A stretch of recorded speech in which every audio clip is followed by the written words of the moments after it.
નમસ્કાર વિદ્યાર્થી મિત્રો આજે આપણે આ વિડીયોની અંદર ધોરણ 5 વિષય પર્યાવરણની સ્વઅધ્યયન પોથીનો ભાગ 5 નો પાઠ 21 જેવા પિતા તેવી દીકરીની વાત કરવાના છીએ। અહીંયા મિત્રો આ રીતનું સ્વઅધ્યયન પોથીના પાઠનું સંપૂર્ણ સોલ્યુશન છે। તો મિત્રો આવા સરસ મજાના સોલ્યુશન મેળવવા માટે આપણી ચેનલ મેથ્સ બાય પંકજ કાપડિયાને સબસ્ક્રાઇબ કરો અને આ વિડીયો તમારા મિત્રો સાથે શેર કરો। તો મિત્રો શરૂ કરીએ ધોરણ 5 વિષય પર્યાવરણની સ્વઅધ્યયન પોથીનો પાઠ નંબર 21 જેવા પિતા તેવી દીકરી। પ્રશ્ન 1 આપેલા વિકલ્પમાંથી સાચો વિકલ્પ પસંદ કરી બોક્સમાં લખો। પહેલું આપેલા લક્ષણોમાંથી કયું લક્ષણ વંશ પરંપરાગત છે? તો ડી આપેલા તમામ। ત્યાર પછી બીજું આપેલા લક્ષણમાંથી કયું લક્ષણ વંશ પરંપરાગત નથી? તો એ શરદી। ત્રીજું આપેલા રોગોમાંથી કયો રોગ વંશ પરંપરાગત રોગ છે? તો સી મધુપ્રમેહ। અને ચોથું પોલિયો વંશ પરંપરાગત રોગ છે?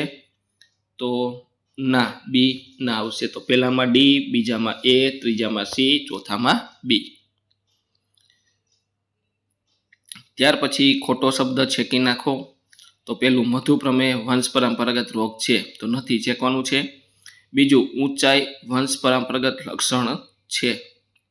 ત્રીજું મધુપ્રમેહ પોલિયો ચેકવાનું છે, વંશ પરંપરાગત રોગ છે। ચોથું જીયા અને પ્રિયા સંગીતનો શોખ અલગ અલગ હશે।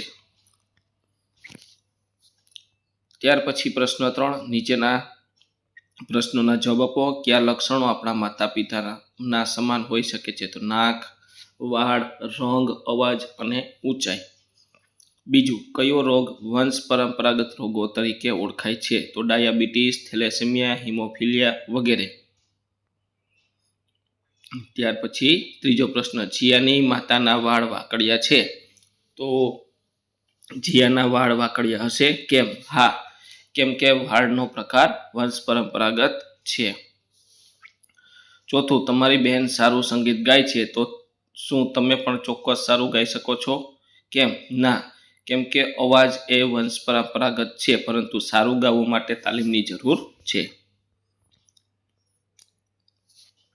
ત્યાર પછી પ્રશ્ન 4 વિધાનો ખરા છે કે ખોટા તે કરી જણાવો। વિધાનો ખરું કે ખોટું કરી જણાવો। પહેલું ઉધરસ એ વંશ પરંપરાગત રોગ છે, ખોટું। બીજું આપણા વાળનો રંગ વંશ પરંપરાગત લક્ષણ છે, સાચું।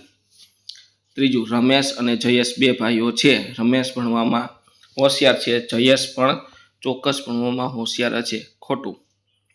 ચોથું જીયાની માતાનું નાક અને તેનું નાક મળતું આવે છે, સાચું।